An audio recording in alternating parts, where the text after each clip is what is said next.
This video will just give you a couple of quick how-tos with NetRef, some questions that we've been receiving recently.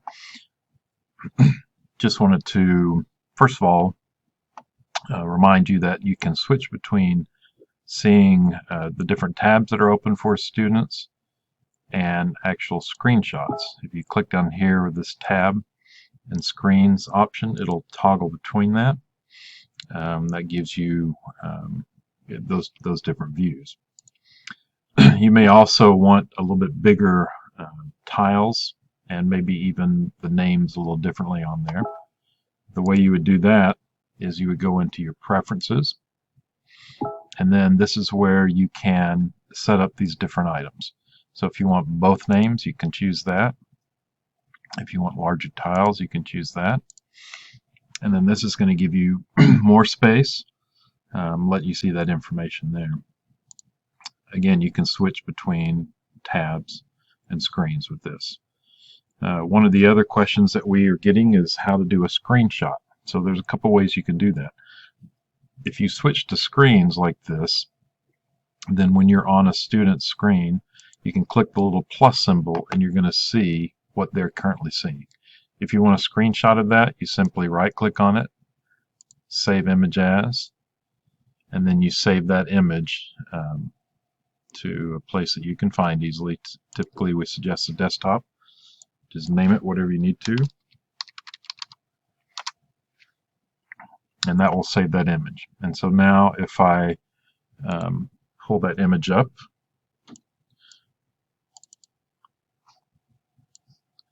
you can see that that is an actual picture of what was on the screen at the time I took that.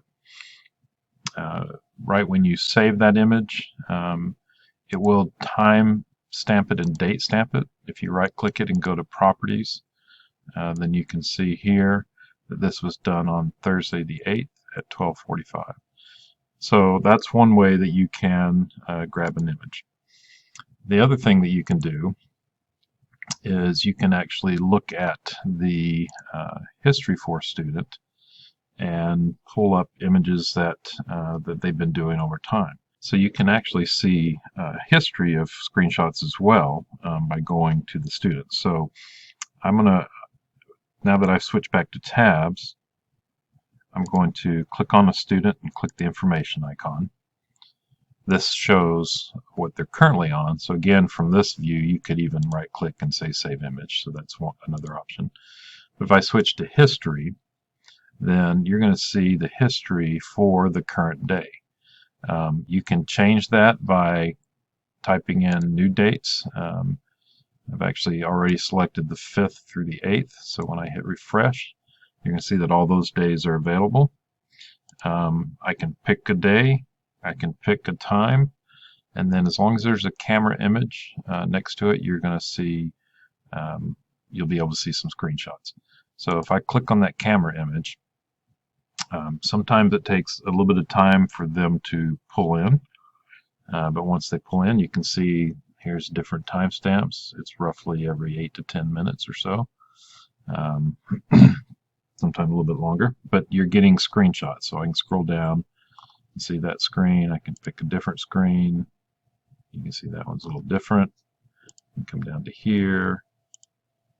It looks like that's all dealing with Infinite Campus. And you can see that that was, I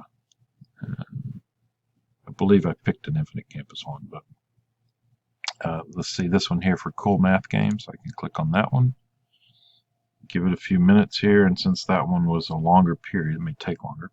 And so now you can see here's what they were on at 12:54. If I come to 1:03, you can see they're still on that. That was that game that they were playing. And again, any of these that you want, if you needed this one, you can right click on it, save image as, and send it to your desktop. Hope this is helpful.